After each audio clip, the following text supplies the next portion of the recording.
consiga ler tudo, é bem possível que você ainda não tenha todo o entendimento, porque existem coisas que é só o Espírito Santo que pode nos ajudar a entender e compreender, né? Mas eu acredito que aquilo que Ele já nos tem dado, aquilo que as pessoas têm orado e têm pesquisado, já tem nos ajudado bastante a entendermos um pouco sobre esse assunto, que é o arrebatamento da igreja. Falamos na semana passada que a expressão arrebatamento, ela significa ser tirado à força, ser sequestrado. É isso que vai acontecer, e a Bíblia diz que será no abrir e fechar de olhos. Nós falamos da importância de estudarmos sobre o arrebatamento, até porque mais de 30% das escrituras falam sobre a escatologia. Explicamos para você o significado da palavra escatologia, falamos para você sobre interpretar corretamente as escrituras, que é fundamental para que nós possamos ensinar e para que a palavra de Deus possa ter o seu resultado efetivo. Explicamos para você dentro de um texto de Mateus 25 sobre a parábola das 10 virgens, que esse texto ele não fala diretamente sobre o arrebatamento, ele fala sobre um estado de vigilância, de prontidão que nós precisamos estar, mas ele não se remete ao arrebatamento, até porque o noivo não casa com 10 virgens, ele só casa com uma. E explicamos o que significa essa alegoria das 5 virgens loucas, das 5 virgens prudentes. E falamos também para você sobre o que é dispensação, que é o tempo com que Deus trata com grupos específicos, se revelando. E também falamos sobre o fato de nós compreendermos 3 tipos de povos na Bíblia, que são gentios, judeus e a igreja. Você lembram disso? Falamos sobre gentios, judeus e a igreja. E também dizemos para você sobre a importância de você saber sobre o que a palavra de Deus fala, com quem a palavra de Deus fala e em que tempo que a palavra de Deus está falando. Então tem coisas que Deus falou para Israel no tempo passado, tem coisas que Deus falou para a igreja no tempo presente, tem coisas na Bíblia que se referem aos judeus, aos gentios e à igreja, mais tempo futuro. E a gente não pode fazer uma confusão acerca disso, porque senão a gente vai acabar interpretando erradamente as escrituras. Por exemplo, quem sabe o que está escrito em João 10:10? João 10:10. Lá está dizendo que o ladrão vem para matar, roubar e destruir. Mas Jesus disse: mas eu vim para que todos tenham vida e vida em abundância. Quando a gente lê a expressão o ladrão, João 10:10, a gente sempre atribui o matar, roubar e destruir ao ladrão, e automaticamente a gente atribui isso ao Satanás. Não é isso? Então o diabo mata? O diabo mata? Sim. O diabo rouba? Sim. O diabo destrói? Sim. Mas o texto de João 10:10 não fala especificamente do diabo. O texto ali fala dos mercenários, que são aqueles que vêm para tentar enganar aqueles que estão ouvindo a Cristo e roubar, matar e destruir da vida deles tudo aquilo que é a palavra de Deus e que pode levá-los a uma vida e uma vida com abundância. Porque Jesus Cristo, Ele é o caminho, a verdade e a vida, e ninguém vem ao Pai que não seja por Ele. Então, quando a gente olha João 10:10, a gente fica colocando na conta do diabo o fato de matar, roubar e destruir, porque a gente já interpreta que quem mata, rouba e destrói é o diabo. Então o ladrão de João 10:10 é o diabo. Mas se você ler o contexto, você vai perceber que Jesus ele não está falando do diabo, ele está falando do mercenário, que são os falsos ensinadores que, ao invés de ganharem pessoas para Cristo, eles roubam o coração das pessoas de Cristo, e eles atraem a atenção das pessoas para eles, mas eles não são capazes de fato dar para as pessoas a proteção que elas precisam, porque só quem pode oferecer isso é o Senhor Jesus. Amém? Então eu estou só te dando esse exemplo para você entender como é importante você conhecer as Escrituras e interpretar corretamente aquilo que as Escrituras dizem. Amém? Amém. Bom, então hoje nós vamos entrar mais especificamente sobre características do arrebatamento. E eu quero trazer para você 4 correntes de interpretação ou 4 correntes de explicação sobre o arrebatamento. Quantas correntes? 4. Não ouvi? 4. São 4 correntes de interpretação e eu quero que você preste bastante atenção. A primeira corrente de interpretação que fala sobre O arrebatamento é uma corrente de interpretação chamada de mesotribulacionista. Diga, mesotribulacionista. A interpretação do arrebatamento da corrente mesotribulacionista, eles acreditam que o arrebatamento vai acontecer no meio da grande tribulação.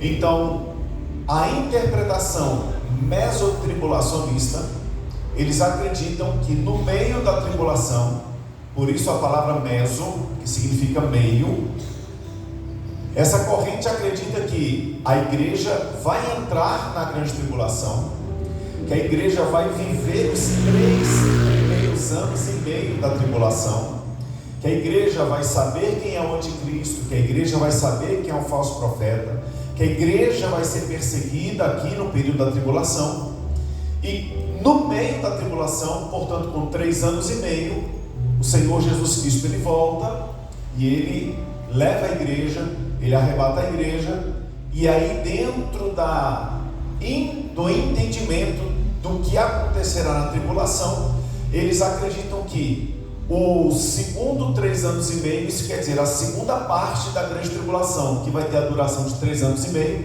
porque o período da tribulação ele vai durar 7 anos, os primeiros 3 anos e meio, e no final desses primeiros 3 anos e meio a igreja é arrebatada, e aí ficam mais 3 anos e meio. Então eles acreditam que o tempo mais difícil da grande tribulação vai ser a segunda parte de 3 anos e meio, e para essa parte a igreja vai ser retirada, mas que a igreja vai viver aqui na terra durante os 3 primeiros anos e meio.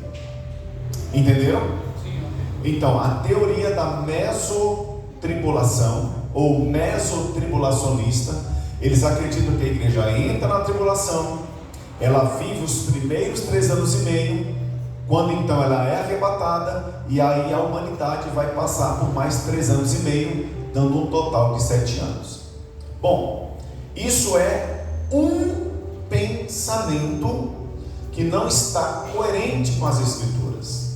Por que não está coerente com as Escrituras? Porque a Bíblia nos ensina que Deus disse em Daniel capítulo 9, versículo de número 24 a seguir, que 70 semanas estariam determinadas sobre o seu povo, sobre a sua santa cidade e sobre o seu ungido. Então lá o texto diz claramente que quando se completa a semana de número 69, o ungido é tirado. Quem é o ungido que é tirado? É o Senhor Jesus Cristo. Então quando se completa 69 anos da profecia de Daniel, Cristo ele é tirado, faltando apenas mais uma semana, que seria uma semana de anos. Essa uma semana de anos, ela vai ter a duração de 7 anos.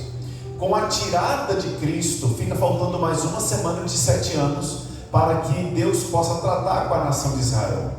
Mas essa semana de 7 anos, ela ainda não aconteceu, porque com a retirada de Jesus Cristo da terra, é inaugurado um tempo chamado dispensação da graça, ou plenitude do Espírito, que é esse tempo que nós vivemos aqui, que é o tempo da igreja. Apenas quando a igreja for retirada, é que os últimos 7 anos, para que se complete a profecia de Daniel, eles vão acontecer. Portanto, a semana de 7 anos, são 7 anos que ainda Israel vai ter que ser tratado na terra. Essa última semana nós damos o nome escatologicamente de grande tribulação, porque ela vai durar 7 anos, correspondendo à última semana, para completar a profecia de 70 semanas de Daniel. Então nós estamos no intervalo entre a semana 69 e a semana de número 70. É como que se o fato de Jesus ter sido retirado da terra e ele não ter sido reconhecido pelos judeus, fizesse com que o relógio de Deus parasse. Por isso que Jesus disse: veio para os que eram seus, mas os seus não receberam. Mas a todos quanto receberem, é lhes dado o poder de serem chamados filhos de Deus, a saber, os que creem no seu nome. Então, desde o dia em que Jesus foi para o céu, até o dia em que ele arrebatar a igreja, esse período ele não está contado dentro da escatologia, porque este período é o período onde a misericórdia de Deus está sendo entregue para a humanidade através de um povo que Deus levantou na terra, e esse povo se chama igreja. Amém. Com o arrebatamento da igreja, então Deus vai se voltar para Israel, como a profecia para 70 semanas e não para 69, então a última semana escatológica, que vai ter a duração de 7 anos, é o período da tribulação. Então, por que nós não seremos arrebatados no meio da tribulação? Porque a profecia não fala de uma semana de 3 anos e meio, a profecia fala de uma semana de 7 anos, e essa semana de 7 anos são 7 anos do período chamado de grande tribulação. Então esta é a razão do porquê não há possibilidade da igreja ser arrebatada no meio da tribulação, no meio do período de 7 anos, portanto, quando se passarem 3 anos e meio.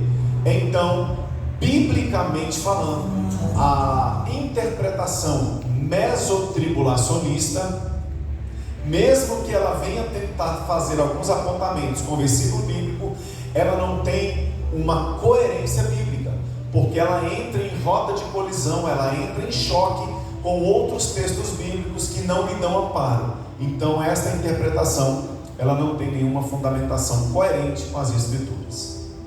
Ok? Eu quero deixar um tempinho no final, caso alguém queira fazer alguma pergunta, e a gente vai estar respondendo. Tudo bem?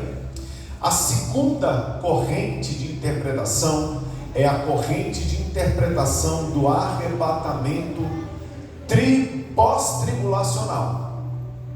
Então, o arrebatamento pós-tribulacional são aquela corrente de interpretação que diz que não, que a igreja vai passar os 7 anos da tribulação, e no final dos 7 anos da tribulação é aí que Jesus Cristo vem e arrebata a igreja, porque a igreja vai passar pela tribulação, porque na realidade é a tribulação que vai melhorar a igreja, é a tribulação que vai fazer com que a igreja ela possa ser então melhorada, é a tribulação que vai fazer com que os verdadeiros crentes se manifestem, é na tribulação que a figueira é balançada e os frutos podres caem, e é no final da tribulação que aqueles que permanecerem fiéis depois de toda a perseguição, que eles então serão arrebatados. Isso é o que diz a corrente de interpretação do arrebatamento pós-tribulacional, porque a igreja nesta interpretação seria arrebatada depois da tribulação. Bom, por que não há fundamentação para isso segundo as escrituras? Porque sempre que você olha as escrituras, você vê Deus antes da destruição, antes da punição, Deus livra, Deus traz salvação. Eu pergunto, Deus fez com que Noé e sua família fosse punido? Não. No dilúvio? Não. Deus fez com que Ló e as suas filhas e esposa fossem punidos dentro de Sodoma e Gomorra? Não. Então você não vê Deus punindo o grupo daqueles que amavam a Deus por conta de estarem juntos com aqueles que não amavam a Deus. Você vê, por exemplo, Israel sofrendo as pragas no Egito como os egípcios estavam sofrendo? Não. A Bíblia diz que enquanto no Egito havia trevas, na terra de Gósen havia luz. Enquanto os animais do Egito sofriam das úlceras, a Bíblia diz que os animais de Israel não tinham nada. Enquanto as rãs, os piolhos e as águas de sangue afetavam o Egito, na terra de Gósen, que era onde o povo de Israel estava, não existia nenhum tipo de praga. Por que isso? Porque mesmo sabendo que existia uma tribulação, existia um problema, existia uma punição na terra, a um grupo, Deus não punia Israel, Deus não punia o seu povo. Ele livrava o seu povo, ele protegia o seu povo. Então nós hoje já estamos nesse nível de pessoas sendo punidas pelas coisas erradas e nós sendo guardados pelo Senhor. O nosso Deus não é o governo, o nosso Deus não é a economia. Ainda que o Brasil vá de mal a pior, a minha vida e a sua só vai melhorar, porque o nosso Deus Não é o ministro que está fazendo no Brasil. O nosso Deus é o Criador e o dono do ouro e da prata. O nosso Deus, ele não está limitado ao governo. O nosso Deus não tem passaporte. O nosso Deus não precisa pegar avião para mudar de fronteira. O nosso Deus é onipotente, onipresente, onisciente, e nada pode parar. Então Deus sempre protegeu o seu povo, porque a Bíblia diz que sempre é vista a diferença entre o justo e o ímpio, entre o que serve a Deus e o que não serve. Agora, quando a gente fala da tribulação dos últimos 7 anos, a gente fala do cálice da ira de Deus sendo derramado sobre a humanidade. Uma humanidade que decidiu virar as costas para Deus. Uma humanidade que decidiu não ter aliança com Deus. Então essa humanidade, ela vai sofrer, ela vai receber a condenação e ela vai receber o castigo por não terem obedecido a Deus e, pelo contrário, terem rejeitado o Senhor. Então, de acordo com a teoria do arrebatamento pós-tribulacional, a igreja passaria pela tribulação e no final da tribulação seria arrebatada, o que de fato não acontece, porque agora nós já passamos por lutas, agora já passamos por problemas, só que aquilo que nós passamos hoje não é de se comparar com aquilo que está reservado para a humanidade na grande tribulação, e graças a Deus que nós não vamos estar aqui. A terceira corrente de interpretação é a interpretação do arrebatamento parcial. Então, o que essa interpretação do arrebatamento parcial ela diz? A interpretação do arrebatamento parcial diz que apenas a metade da igreja, ou uma parte da igreja, vai ser arrebatada. Porque esta parte da igreja, até o dia do arrebatamento, de fato, ela se rendeu ao Senhor Jesus, ela foi fiel a Jesus, ela teve uma vida com Jesus, ela se entregou a Jesus, ela se consagrou a Jesus. E essa igreja, essa parte da igreja, no dia do arrebatamento, ela vai ser arrebatada. E aí vai começar o período dos 7 anos da tribulação. E a outra parte da igreja, que não foi arrebatada porque não alcançou o nível de vida, de santidade, de pureza, de amor a Deus, ela vai ficar aqui no período da tribulação, para que ela possa ser melhorada, para que ela possa alcançar esse nível de vida com Deus. E alcançando esse nível de vida com Deus, no final do período da tribulação, ela então é arrebatada, e ela então lá na glória se une com a igreja que já foi arrebatada no início da tribulação, e ela então na glória forma a igreja perfeita. Então é diferente do mesotribulacionista, porque a interpretação do mesotribulacionista, ou a interpretação mesotribulacional, ela diz que toda a igreja vai ser arrebatada no meio da tribulação. Mas a interpretação do arrebatamento parcial, ela diz que não, que o arrebatamento da igreja vai ser dividido em 2 partes.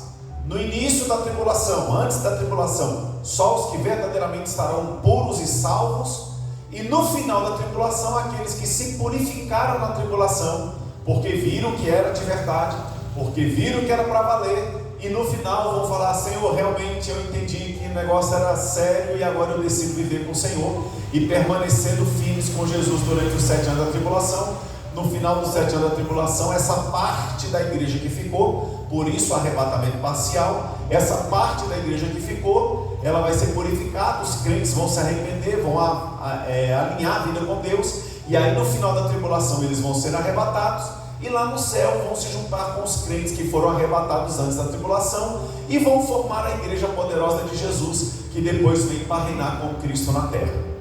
Deu para entender? Deu para entender? Vocês estão assim me olhando assustado. Então, vimos sobre 3 correntes de interpretação até agora. O mesotribulacionismo, que defende que toda a igreja vai ser arrebatada no meio da tribulação, portanto depois de 3 anos e meio. A segunda corrente de interpretação do pós-tribulacionismo, porque eles acreditam que a igreja toda vai passar a tribulação e só no final é que ela vai ser arrebatada. E a corrente de interpretação do arrebatamento parcial, que acredita que uma parte da igreja vai antes da tribulação, a outra parte que não está no nível de santidade vai aprender a servir a Deus aqui em meio à perseguição, em meio à tribulação, em meio aos problemas, E no final, essa parte que ficou vai ser arrebatada, porque ela já vai estar no nível que Deus queria que ela estivesse. E lá no céu ela vai se unir com os crentes que já estarão arrebatados. Ela vai formar a igreja e depois ela volta para reinar com Cristo 1000 anos. Ficou claro? Então, mesotribulacional defende que a igreja toda vai ser arrebatada no meio da tribulação. Pós-tribulacional defende que a igreja só vai ser arrebatada depois da tribulação. E arrebatamento parcial defende que uma parte da igreja vai ser arrebatada antes e a outra parte, que não tinha a vida alinhada com Deus, vai ficar aqui nos 7 anos, vai acertar com Deus, vai melhorar, vai se santificar e no final da tribulação é arrebatada. Tudo bem até aqui? Fala comigo, gente. Tudo bem? Mesotribulacional no meio, pós-tribulacional depois, arrebatamento parcial, uma parte antes e uma parte depois. Bom, biblicamente nós não acreditamos em nenhuma dessas 3 primeiras correntes de interpretação que eu te falei, nem no mesotribulacionismo, nem no pós-tribulacionismo e nem no arrebatamento parcial. Então no que a gente acredita? O que a Bíblia ensina? E o que eu quero mostrar para você? Nós acreditamos no entendimento das Escrituras do arrebatamento pré-tribulacional. Então o que é o arrebatamento pré-tribulacional? É a consciência de que a tribulação ela existe, mas antes que o tempo de tribulação comece a contar na terra, a igreja é arrebatada. E inclusive o fato da igreja ser arrebatada é o que vai marcar o início dos 7 anos de tribulação. Esses 7 anos vão ser divididos em 2 partes. A primeira parte de 3 anos e meio, chamado de princípio das dores, e a segunda parte de 3 anos e meio, chamado de grande tribulação. Então todo o período de 7 anos é chamado de tribulação. Os primeiros 3 anos e meio, princípio das dores, e a segunda parte da tribulação de 3 anos e meio, chamado de grande tribulação. Os primeiros 3 anos e meio é onde a gente vê lá em Apocalipse, capítulo 4, capítulo 5, capítulo 6, a abertura dos selos, quando aparece o cavalo branco, o cavalo amarelo, o cavalo vermelho e o cavalo preto. O cavalo branco é o surgimento do anticristo. O cavalo branco é aquele que traz a personificação de um homem que vai surgir na humanidade com uma ideia globalista de ter uma só religião, de ter uma só moeda, de ter uma só cultura e de fazer com que todas as bandeiras se debrucem debaixo de uma só bandeira. Então a ideia de uma unificação global, ela vai ser trazida pelo anticristo. Além disso, o anticristo ele vai propor a paz mundial. Então o anticristo vai sentar com Hamas, com Hezbollah, com a China, com a Rússia, com a Índia, com os Estados Unidos, com Israel, com o Brasil, com a Europa, com a América Central, com a América do Norte, com a América do Sul, com a Ásia, com a Oceania, com a África. Ele vai conseguir reunir todos os presidentes, todos os reis, todas as nações e vai convencê-los a um acordo de paz mundial. Esse homem, o anticristo, ele vai ter a capacidade argumentativa de convencer nesse acordo de paz que o templo, terceiro templo de Israel, ele seja construído. E para que o templo seja reconstruído, precisa haver um acordo de paz entre muçulmanos, que são os árabes, entre os palestinos e entre Israel. Então ele vai conseguir fazer com que os islâmicos, os muçulmanos, os palestinos, os árabes e os judeus eles entrem no acordo de paz ao ponto de ser liberada a construção do terceiro templo. Esse anticristo, que é esta primeira etapa do período da tribulação, ele vai se apresentar como aquele que vai trazer a solução mundial para a humanidade de todos os problemas. Por exemplo, problema de fome, ele vai propor uma resolução, uma vez que bilhões e bilhões de pessoas serão tiradas da terra, porque a igreja será arrebatada antes. Ele vai dizer: já que desapareceram bilhões de pessoas, a comida do planeta, que era para 8 bilhões, agora pode ser dividida só para 3 ou 4, porque os outros 4 bilhões desapareceram da terra. Ele vai propor a resolução de caos urbanos. O problema de moradia vai ser resolvido porque a casa dos crentes vai ficar.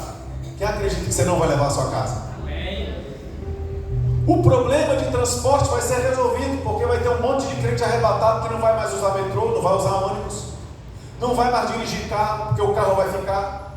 E para quem que vai ficar tudo isso? Para o anticristo confiscar e redividir para aqueles que não têm. Com isso, o que ele vai fazer? Conquistar o coração de todos aqueles que estiverem aqui. E de fato, ele vai se levantar como um líder mundial. Agora, no capítulo 13 de Apocalipse, não fala apenas de um líder político, mas também fala de um líder religioso.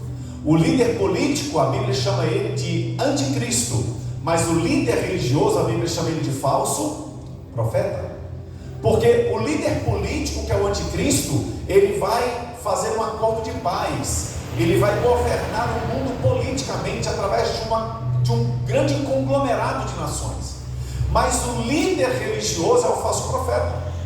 Então ele vai estipular uma única religião, ele vai estipular uma harmonia entre todas as religiões. Então, em um mesmo culto, vai ter um macumbeiro, vai ter um cristão, que não vai ser tão cristão assim, vai ter um islâmico, vai ter um hinduísta, vai ter um budista, e todos eles vão estar livres para adorarem a Deus. Então os islâmicos não vão mais matar ninguém decapitando porque se diz de outra religião, porque eles vão ter que respeitar as religiões vigentes da época. Porque o anticristo, que é o líder político, e o falso profeta, que vai ser uma grande liderança religiosa, eles estarão influenciando toda a humanidade no período da grande tribulação. Gente, quem sabe hoje que as duas grandes forças que existem na humanidade para influenciar pessoas é a política e a religião? Você possivelmente já ouviu aquele ditado que diz que de futebol, religião e política ninguém discute. Então é isso que vai acontecer. Por isso que ainda hoje você pode ver que as duas grandes vertentes que causam o caos na humanidade, a raiz delas é política e religião. Ninguém no mundo briga se não for por política ou por religião a nível de nações. Por que o Hamas está brigando com Israel e está tendo guerra? Por causa da religião, por causa do viés político, porque eles querem o território. Por que a Ucrânia e a Rússia estão em guerra? Por conta da política, porque eles querem um tomar o território do outro. É por conta disso que no período da tribulação esses dois seres vão se levantar, e esta é a abertura do selo número 1 do cavalo branco. Terão mais 3 circunstâncias que vão acontecer aqui no período da tribulação, que é o cavalo vermelho, que seriam guerras e muita morte. Segundo, o cavalo amarelo, que é a morte, que vai vir sobre a grande parte da humanidade, e o cavalo preto, que é a fome. Então, quando você vai observando essas coisas, você vai começando a entender que no período da tribulação não tem como a igreja do Senhor Jesus Cristo estar aqui. Ok? Tudo bem até aqui? Então vamos lá. A igreja ela é arrebatada antes da tribulação. Por isso que a igreja ela é pré-tribulacional. Nós acreditamos na interpretação pré-tribulacionista, porque a igreja é tirada antes da tribulação. Então, se você me perguntasse assim: mas pastor, quer dizer que a gente não vai ver o anticristo? E se o anticristo for um fulano de tal? Pode até ser que seja esse fulano de tal, mas ele só vai assumir e desenvolver o papel bíblico do anticristo quando a igreja for arrebatada. Pode ser que o anticristo seja um presidente de um país. Pode ser que o anticristo seja o homem mais rico do planeta. Pode ser que o anticristo seja um representante de várias nações. Pode ser o porta-voz, pode ser o primeiro-ministro, porque vai haver uma grande aliança mundial, e esta aliança mundial ela vai ser liderada por um homem que vai dar a última palavra sobre tudo aquilo que for tratado e conversado. E pode ser que esse homem, ele vai ser o anticristo, e pode ser que ele exista hoje. De repente pode ser o presidente da França, de repente pode ser o presidente dos Estados Unidos, alguns já dizem que é o presidente do Brasil. Enfim, não importa. O que importa é que, ainda que essa figura esteja viva hoje, nós só vamos saber, ou a humanidade só vai saber, quem será o anticristo depois que a igreja for arrebatada. Então diga comigo: graças a Deus, eu não vou saber quem é o anticristo, porque você não vai estar aqui. Agora, se tu tem dúvida e quer matar a curiosidade,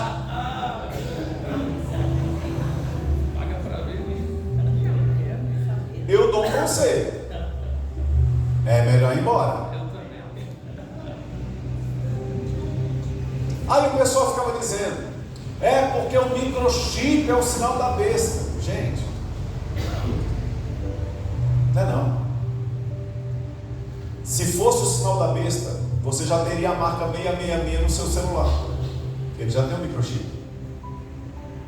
Ah, porque a internet é do Satanás. O culto está sendo transmitido pela internet, ou pelo menos gravado, para ser lançado depois na página da igreja. Como é que o diabo ia promover um culto? Ele ia fazer tudo para cair a internet, para não ter culto. É bem verdade que todos os recursos que nós temos disponíveis hoje, que foram criados pelo homem para o bem-estar e para a benfeitoria e facilitação da vida, vai estar à disposição do anticristo quando a igreja for arrebatada. Isso não quer dizer que porque isso um dia vai ser usado por ele, que isso hoje já é dele. Não, o meu celular é meu. A minha internet quem paga sou eu, e com dinheiro sagrado de dízimo e de oferta, que eu sou generoso e fiel a Deus. Então eu não tenho nada dele em mim. Depois que eu for arrebatado, meu carro, minha casa, meu celular pode ficar aí para ele fazer o que ele quiser, porque eu quero que ele vá para os quintos dos infernos. Agora, até lá, o diabo não toca em nada que lhe pertence. Então a gente precisa, como eu disse a vocês, entender a profecia, entender para quem a profecia fala, e entender o tempo em que essa profecia está apontando para o cumprimento. Se a gente não tiver essa compreensão, a gente vai interpretar erradamente as Escrituras. Amém? Amém. Tudo bem até aqui? Então tá. Então nós não somos mesotribulacionistas, porque não defendemos que a igreja vai no meio da tribulação. Não somos pós-tribulacionistas, porque não acreditamos que a igreja vai passar toda a tribulação aqui. E não somos da teoria do arrebatamento parcial, porque não acreditamos que a metade da igreja vai, ou grande parte da igreja vai antes, ou talvez uma pequena parte da igreja vai antes, e a outra parte da igreja, não importa se grande ou pequena, vai depois. Não acreditamos nisso. Nós acreditamos no arrebatamento pré-tribulacional. Por quê? Porque toda a igreja, lavada e remida no sangue de Jesus, não vai chegar no céu às prestações. A Bíblia diz que nós iremos juntos para a glória. Eu não casei com a minha esposa a prestação. O senhor casou com a pastora a prestação? Não. Casou só com a metade, depois a outra metade chega? Casou só da cintura para cima? Também. Alguém aqui casou com a outra pessoa só, de ano em ano você vai crescendo a posse do corpo da pessoa? Não. Você quando casa, você casa com a pessoa inteira.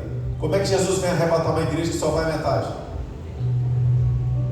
Alguém aqui já casou para deixar a esposa na casa e só depois de 3 anos e meio buscar ela? Acho que não. Quando você casa, você já diz, ó, é da igreja para minha casa, que agora você é minha esposa.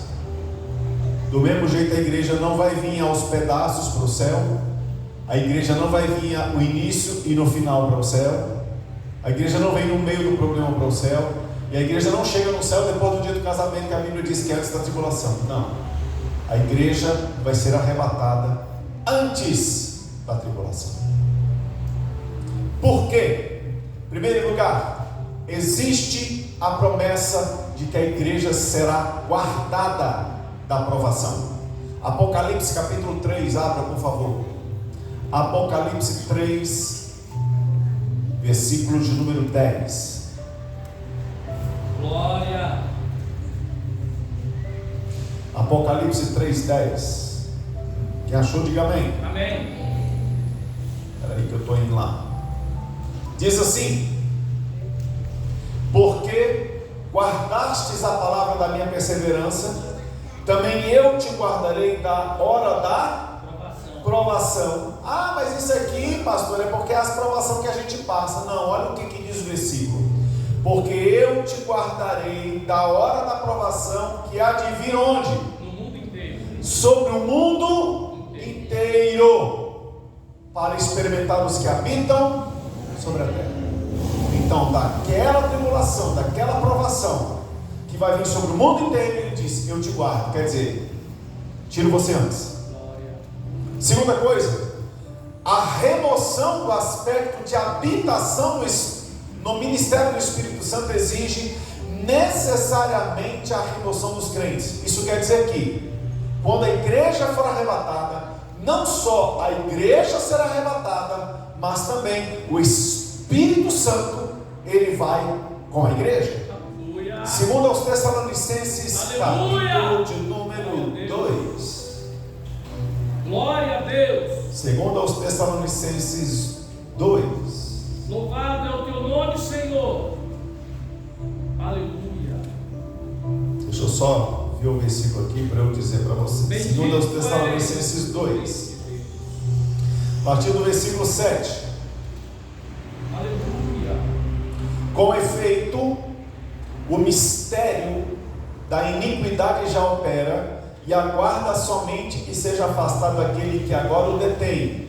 Então será de fato revelado o iníquo, a quem o Senhor Jesus matará com o sopro de sua boca e o destruirá pela manifestação da sua vinda. Então olha o que diz o versículo 7. E aguarda somente que seja afastado aquele que agora o detém. O mistério da iniquidade já está operando, mas ele aguarda aquele que o detém, para que quando esse seja afastado, então ele tenha liberdade para operar sem nenhum tipo de limites. Então quem é que detém a operação de Satanás na terra? Quem é que detém o diabo de fazer tudo o que ele quiser? O Espírito Santo através da igreja. O diabo, irmão, só não faz o que ele quer fazer nessa terra porque eu e você estamos aqui. E enquanto eu e você estivermos aqui, somos nós que mandamos nesse mundo. Esse mundo está guardado pelas nossas orações, esse mundo está guardado pela nossa vida, esse mundo está guardado pelo Espírito Santo, esse mundo está guardado pela unção sobre mim e sobre você. Aí você pensa assim, mas por que então ainda acontece tanta coisa ruim? Porque nós precisamos orar mais, nós precisamos se consagrar mais, nós precisamos evangelizar mais. Porque quanto mais o Evangelho de Jesus alcançar essa terra, mais as trevas se recuam, porque a luz ela vai brilhando mais e mais. A tribulação é um período do derramamento da ira de Deus, da qual a igreja já está isenta, guardada e protegida. 1 aos Tessalonicenses capítulo 1, volta aí um pouquinho na sua Bíblia, versículo de número 10. 1 aos Tessalonicenses 1:10. E para guardardes dos céus o seu Filho, a quem ele ressuscitou dentre os mortos, Jesus, que faz o que, gente? Que faz o que? Nos livra de onde? Da ira vindoura, da ira que há de vir. Que ira é essa? Tribulação. Capítulo 5, versículo 9, de 1 aos Tessalonicenses. Capítulo 5, verso 9. Porque Deus não nos destinou para onde? Para a ira, mas para alcançar a salvação mediante nosso Senhor Jesus Cristo. Você entende por que aqueles que não estão salvos estão destinados para a ira? Porque existe a promessa de que uma ira vai se derramar. Mas aquele que hoje se arrepende e deseja viver com Cristo, a Bíblia então diz que esse é salvo da ira. Por quê? Porque ele está entrando no time dos salvos. Aleluia. Aleluia.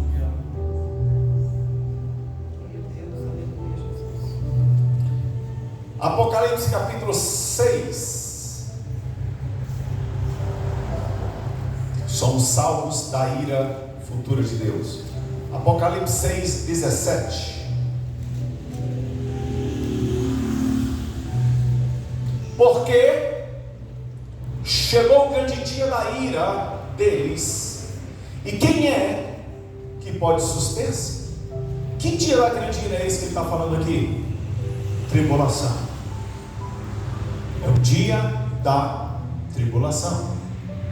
Você lembra que eu falei para você que a partir do capítulo 4, capítulo 5 de Apocalipse, começa a abertura dos selos? Abra por favor Apocalipse capítulo 5.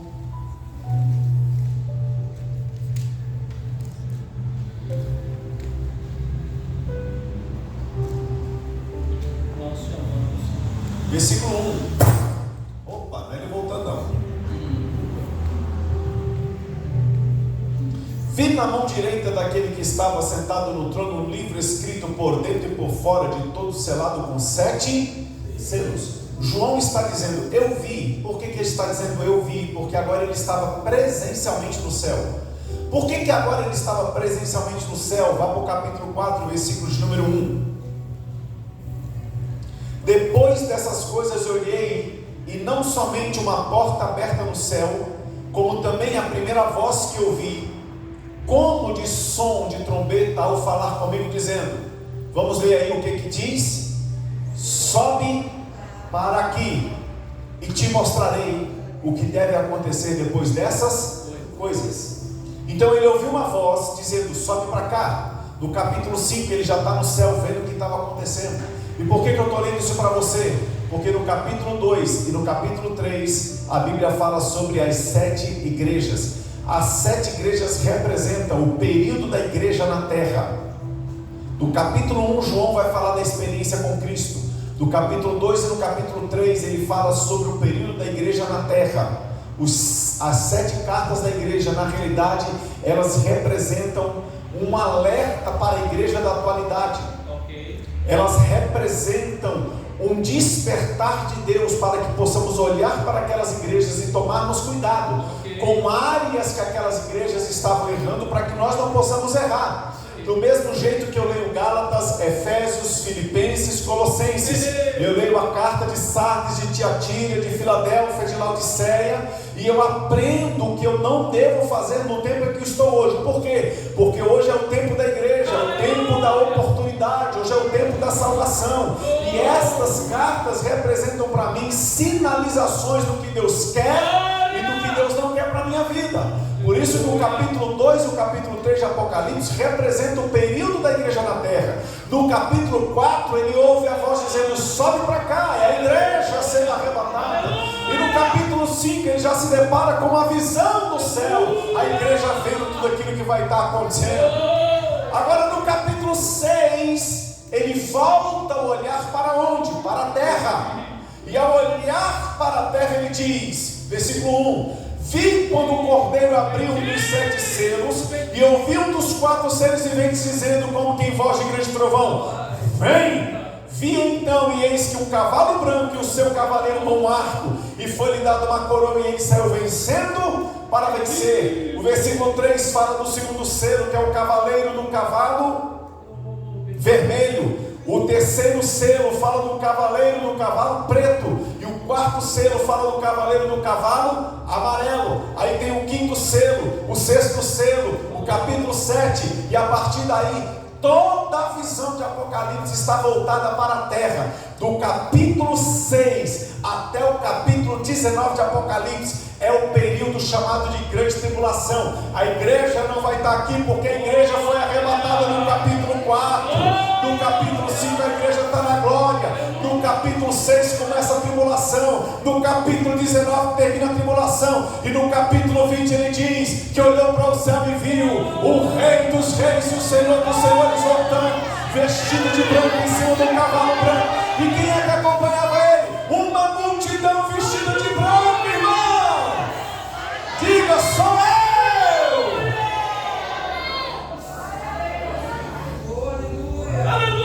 Capítulo 6, 7, 8, 9, 10, 11, 12, 13, 14, 15, 16, 17, 18, 19. A igreja não está na terra. No capítulo 20 a igreja volta com Jesus.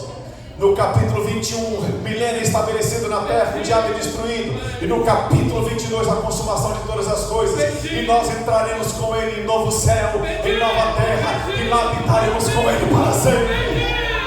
Aleluia! Que dia glorioso!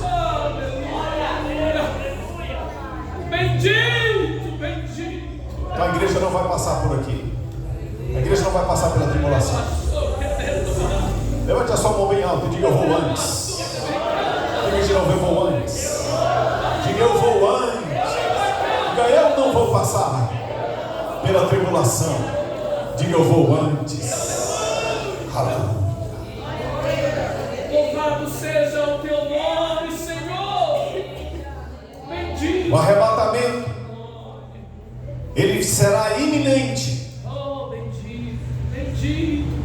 1 Tessalonicenses capítulo 5, versículo 6. Bendito, 1 Tessalonicenses capítulo 5, bendito, versículo 6.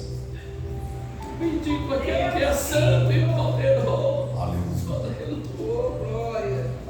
1 Tessalonicenses 5, 6. Bendito, Diz assim.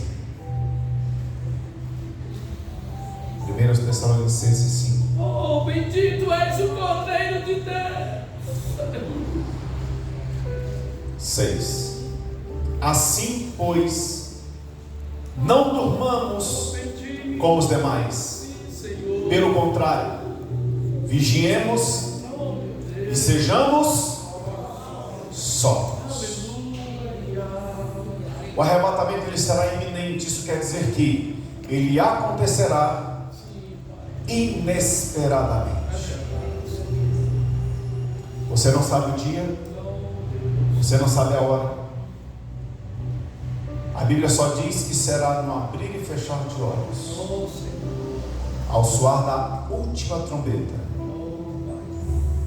A primeira coisa que acontecerá é que os mortos em Cristo ressuscitarão primeiro, e eles subirão até as nuvens e aguardarão os que estiverem vivos, que serão transformados. O que é mortal em imortalidade. E a Bíblia diz que nós nos uniremos com eles nos ares, formaremos a igreja, e iremos ao encontro de Jesus, e entraremos na glória com o Senhor. Agora preste atenção. Qual a diferença entre arrebatamento e segunda vinda de Cristo? As pessoas fazem confusão com isso, e eu quero mostrar para você a diferença. Nós colocamos e nós entendemos que, à luz da Bíblia, a primeira vinda de Jesus se deu quando, irmãos? Quando foi? Quando foi? Vamos Vamos lá, gente, fala comigo, eu sou carente de você. Quando se deu a primeira vinda de Jesus? Quando ele veio à terra. O verbo se fez carne. Quando ele veio, nasceu, cresceu, viveu, morreu, ressuscitou. Essa é a primeira vinda de Jesus. Atos capítulo 1 vai falar quando ele vai para a glória. E lá diz assim, que quando Jesus estava sendo assunto ao céu, quando ele estava indo para a glória, os discípulos começaram a ver Jesus ensinando e de repente Jesus começou a subir. E Jesus foi subindo, subindo, subindo, subindo, subindo, subindo, subindo. Ele chegou à altura das nuvens e ele passou pelas nuvens e ele desapareceu. E os discípulos ficaram olhando para cima e de repente 2 varões de branco disseram: varões galileus, por que estáis aí parados olhando para cima? Pois do mesmo modo como viste subir, ele há de voltar. Então esses 2 anjos estavam anunciando para os judeus que Jesus só seria caracterizado como segunda vinda se ele retornasse da maneira como ele subiu. Então como é que aconteceu a subida? Ele estava na terra e foi para o céu. Então ele só pode dizer que voltou se ele sair de onde ele estiver e ele voltar até o lugar onde ele estava. Porque no arrebatamento Jesus não vai pisar na terra. No arrebatamento ele só virá até as nuvens.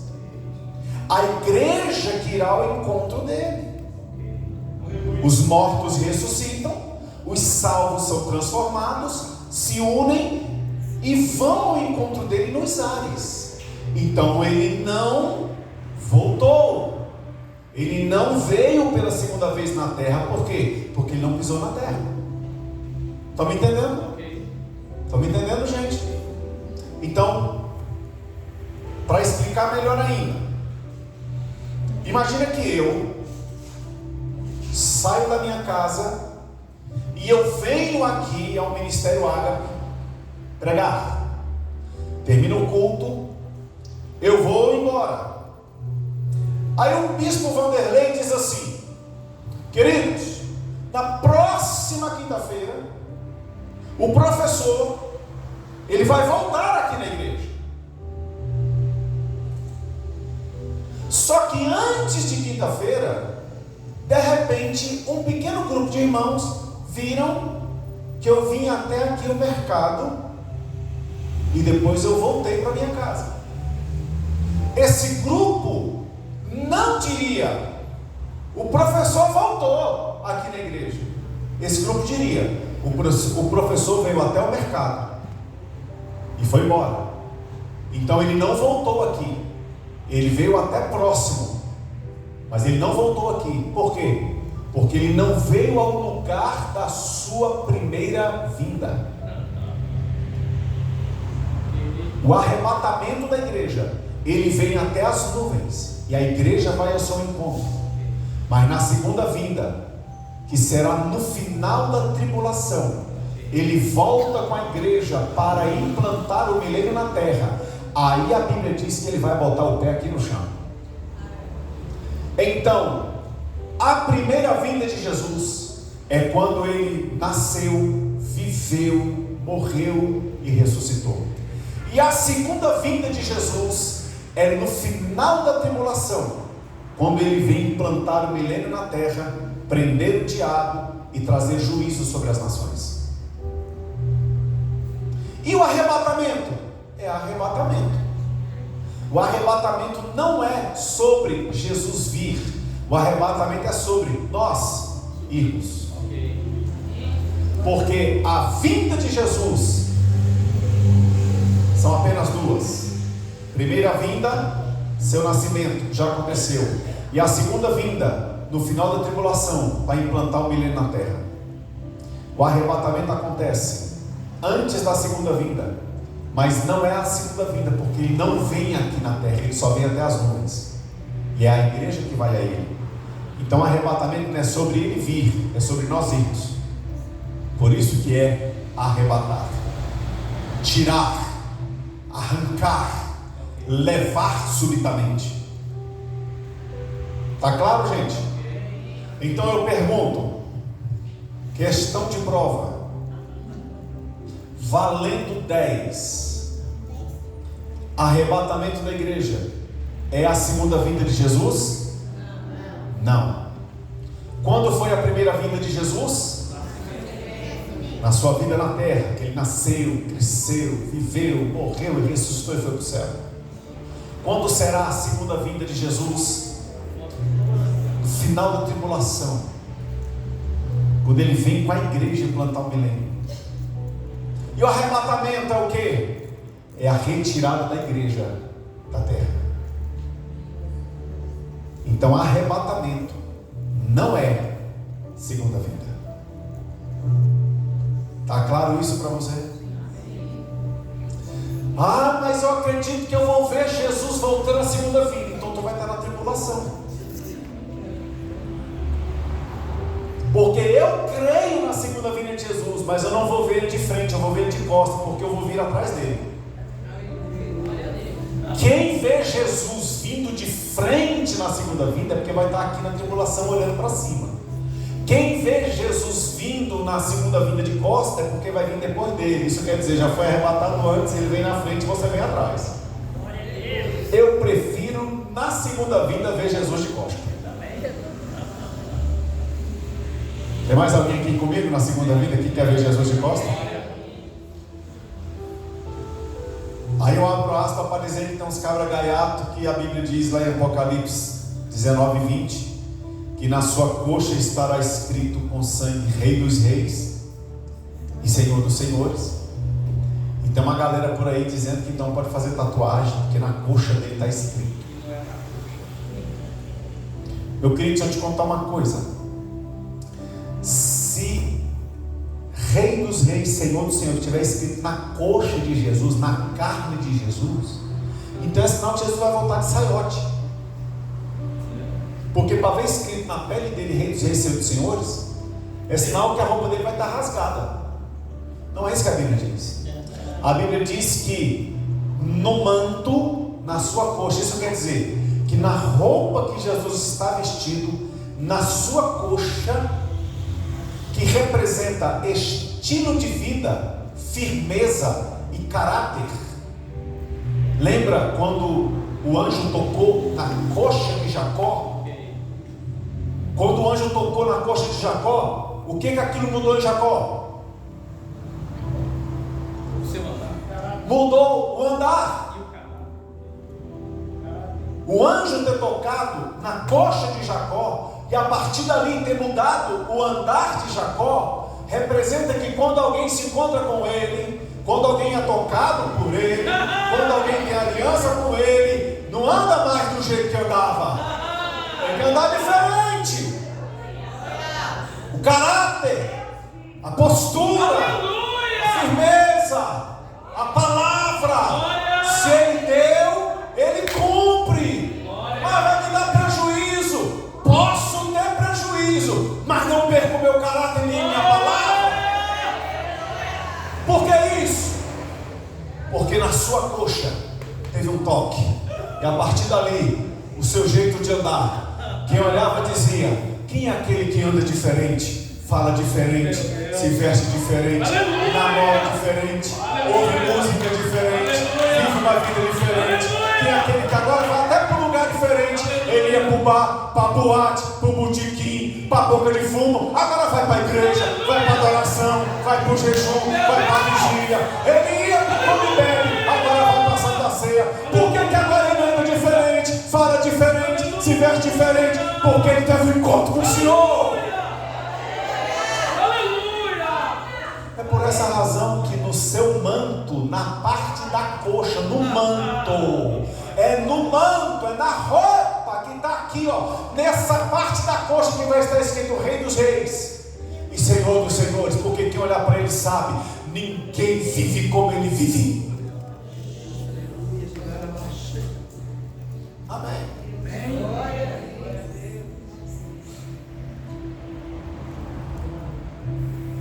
Então não tem essa conversa de então já que está escrito lá na coxa de Jesus, rei por rei do Senhor, vou botar uma tatuagem. Converter, rapaz.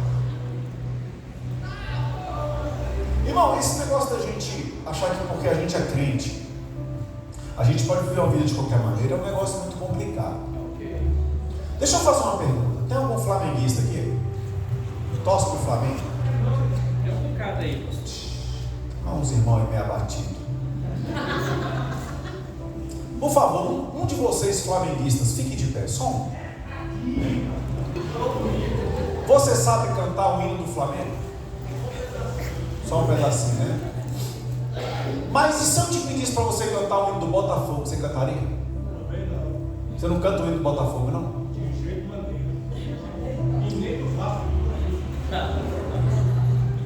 Fluminense, campeão agora?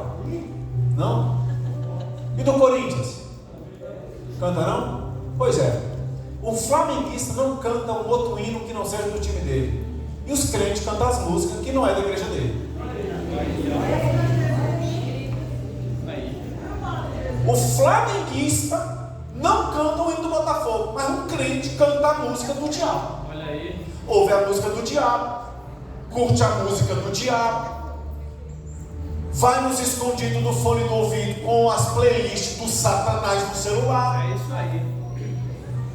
Aí depois tu fica de brincadeira quando a gente vem pra cá falar de arrebatamento e você começa a ficar com medo de não ser arrebatado. Você tá de brincadeira com o Espírito Santo. Com uma fachada de crente, mas com o interior do mundo. Olha aí. Papai.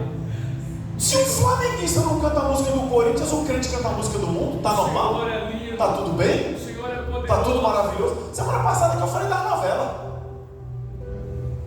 E eu não tô aqui doutrando igreja não, irmão. Só tô mostrando pra você que arrebatamento é coisa certa. Ok. É coisa séria. Aleluia. Se preparem, rapaz. Aleluia. Aí ficam os crentes aí com dom de língua comprida, falando da vida dos outros, sentando pau nos outros, fofocando dos outros, reclamando dos outros, fala de todo mundo, fala, pelo amor de Jesus Cristo. Pai. Aí anda sensualmente, se veste sensualmente, anda de qualquer forma, anda de qualquer maneira. Aleluia. Se a tua vida não glorifica Jesus, irmão, ela só glorifica um outro Deus que não é o verdadeiro. Ok. Nós precisamos entender que a nossa vida foi feita para glorificar ao Senhor. Aleluia. Aleluia. Então diga comigo, arrebatamento Arrebatamento. é para crente. É para crente. Glória. Aleluia. Aleluia. Amém? Pode respirar. Deus é bom.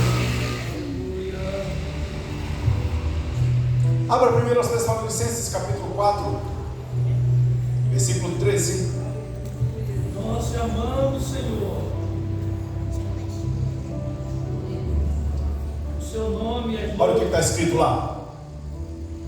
Não queremos, porém, irmãos, que sejais ignorantes com respeito aos que dormem, para não vos entristecerdes como os demais que não têm esperança. Quando ele fala aqui acerca dos que dormem, ele não fala sobre aqueles que estão dormindo o sono da noite. Ele usa uma linguagem figurada, simbólica, para falar sobre aqueles que já morreram. Inclusive, permita-me dizer que há uma diferença entre morrer e dormir. E a diferença básica é que os que dormem e acordam na mesma dimensão que já vivem. Os que morrem, dormem e acordam em outra dimensão que eles ainda não viviam. Então existe por aí uma teoria chamada o sono da alma. E o sono da alma parte do pressuposto de que o crente, quando morre, assim como o ímpio, quando morre, ele não está morto, ele está como que dormindo. O corpo é sepultado, mas ele, que é um espírito, ele vai para um grande dormitório e ele fica ali dormindo. Se ele é salvo, ele está dormindo tendo sonhos bons. E se ele é perdido, ele está dormindo, mas ele tem pesadelos. A Bíblia não fala isso. Todas as vezes que a Bíblia compara, ou ela iguala, equipara morte e sono, ou morte e dormir, a Bíblia só está usando uma linguagem amenizada da morte comparando-a com o dormir. Seria a mesma coisa que eu estivesse aqui fazendo um funeral, você estivesse aqui num culto fúnebre, está aqui o corpo de um irmão ou de uma irmã que faleceu, e eu dissesse: pois é, queridos, nós estamos aqui sabendo que a nossa irmã, o nosso irmão, está agora descansando no Senhor, ele está agora dormindo, porque um dia haverá de ser despertado no arrebatamento. O que eu estou dizendo com isso? Usando uma linguagem amena para diminuir o sofrimento daqueles que estão aqui, porque é mais fácil do que eu falar: pois é, irmão, ele morreu mesmo e agora ele está morto.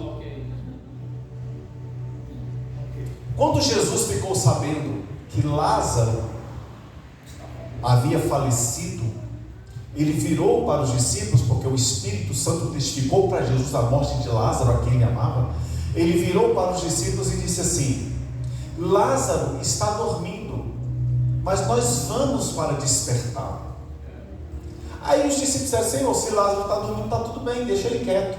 Jesus, percebendo que os discípulos não entenderam o que ele falava, o versículo lá diz assim, olha: então ele lhes falou abertamente ou claramente: Lázaro morreu, mas eu vou para despertá-lo. Isso quer dizer, Jesus, como Paulo, usava uma linguagem amenizada para falar da morte, comparando-a a um sono. Agora, isso não quer dizer que a pessoa que morre hoje, ela vai dormir, e se ela morre salva, ela fica tendo sonhos bons, e se ela morre perdida, ela fica tendo pesadelo. Não. O que acontece quando alguém morre hoje? Primeiro, o corpo volta para o pó, vai ser comido pela terra. Por isso que você não é um corpo. Você habita em um corpo, mas você não é um corpo. Você é um espírito. Sou eu que decido levantar essa minha mão, porque no momento em que eu não estiver mais nesse corpo, essa mão não levanta mais, porque o corpo não tem vida se eu não estiver dentro dele. E o que é a morte? Separação do ser espírito que habita aqui dentro do corpo. Quando há morte, o corpo é sepultado e o espírito vai para a dimensão espiritual, aguardar vida eterna. Se ele é salvo, aguarda no paraíso, que Jesus disse para o ladrão na cruz: hoje estarás comigo no paraíso. Mas se é perdido, vai para o inferno, já começar a sofrer, aguardar o dia da condenação eterna. Então, após a morte, só existem dois lugares que marcam o início da eternidade: ou no paraíso, aguardando a consumação de todas as coisas e a vida eterna com Deus, ou então no inferno, aguardando o juízo e depois o destino eterno no lago que arde com fogo e enxofre. Não existe outro lugar. Não existe purgatório, não existe limo, não existe reencarnação, porque fulano morreu, mas chegou lá e ainda está faltando alguma coisa, então volta para viver, para ver se melhora, e se melhorar nessa vida, vai aumentando o grau de perfeição até morrer perfeito e não precisar voltar mais. Não é bíblico. Hebreus 9:27 diz que a homem está ordenado morrer uma só vez e vem depois disso o juízo. Quem viveu, viveu, quem morreu, morreu, e quem morreu salvo é salvo para sempre, quem morreu perdido, perdido eternamente está. Não tem outro meio. E deixa eu te contar um segredo: todo ser humano, quando ele nasce, ele já nasce para ser eterno. Aqui na vida, você só decide onde vai passar a eternidade: se é com Deus, obedecendo o que a palavra diz, ou se é sem Deus, indo contra aquilo que a palavra diz. A partir do momento que uma pessoa nasce, ela já nasce para a eternidade. Se ela morrer salva, ou se ela for arrebatada no dia do arrebatamento, ela é salva. Se ela morrer perdida, ou no dia do arrebatamento ela ficar, possivelmente condenada será eternamente. Está claro isso para você? E aí deixa eu já aproveitar e derrubar uma outra ideia, que é do Satanás. Existe uma teoria chamada teoria universalista. O que a teoria universalista diz? Ela diz que Deus é tão bom, tão bom, tão bom, mas tão bom, que Deus não vai jogar ninguém no inferno. Isso quer dizer que, lá no final, depois de todo mundo passar por tudo, Deus vai olhar para aqueles que estavam perdidos e que já estarão sofrendo um pouco no inferno. Deus vai virar para eles e vai dizer: era brincadeira. Vocês achou mesmo que eu ia botar vocês no inferno? Os meus pupilinhos, os filhinhos de papai, essas alminhas lindazinhas, preciosinhas que papai ama. Vai não, já sofreram demais. Entra aqui, pode ir para o céu. Isso é uma teoria do Satanás. Em primeiro lugar, não é Deus que decide jogar alguém no inferno. Deus apenas oficializa o resultado da escolha de alguém em não querer viver com Ele na terra. E se você não decide viver com Deus na terra, você não é digno de querer viver com Ele no céu. Ok. Assim não. Deus não é interesseiro. Por que Deus te dá o direito de escolha? Porque Ele quer que você use disso para viver para Ele. Então não existe a ideia universalista. Não, porque lá no final Deus é tão misericordioso que vai botar todo mundo no céu. Isso é mentira do diabo. E aí eu aproveito para derrubar uma outra coisa muito errada que existe: predestinação e livre-arbítrio. O que essas duas correntes dizem? A predestinação diz que existem pessoas criadas por Deus e feitas por Deus para serem salvas, e não importa o que elas façam, elas serão salvas, alcançarão a salvação e viverão com Deus para sempre. Mas existe um outro grupo de pessoas que foram criadas e formadas por Deus